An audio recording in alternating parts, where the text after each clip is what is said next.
Hello, আসসালামু আলাইকুম জনগণ। আশা করি সকলে ভালো আছেন। গিফট প্যাক স্কুলের পক্ষ থেকে আমি এনিস কাশেম। ভিডিওর প্রথমেই বলে রাখি, যারা এখন আমাদের চ্যানেলটি সাবস্ক্রাইব করেন অবশ্যই চ্যানেলটি সাবস্ক্রাইব করে দিবেন।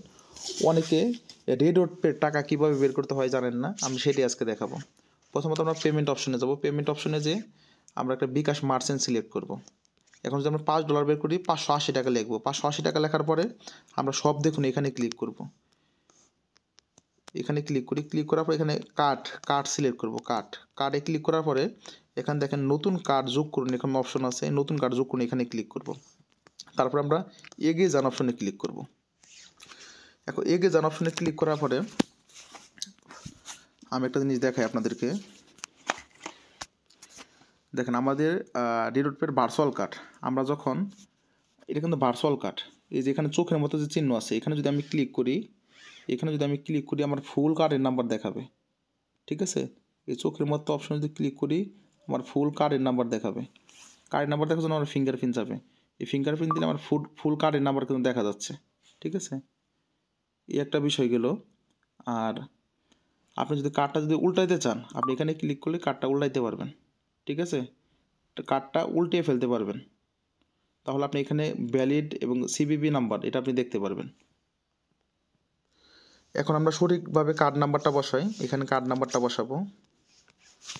আমি কার্ড নাম্বারটা দেখে দেখে বসাচ্ছি, আপনারা কার্ড নাম্বারটা দেখে দেখে বসাবেন। এটা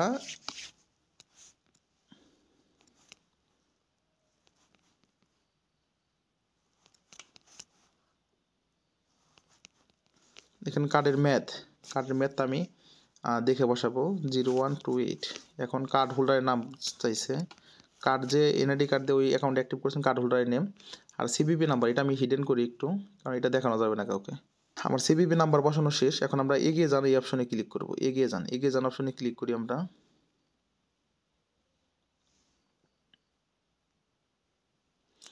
এগিয়ে যান অপশনে ক্লিক করলে আমরা একটু অপেক্ষা করতে হবে আমাদের। এগিয়ে যান অপশনে ক্লিক করার পরে এখন আমাদের এখানে যাচ্ছে টেক্সট অর মোবাইল অ্যাপস। এখন আমরা মোবাইল অ্যাপসে ক্লিক করব।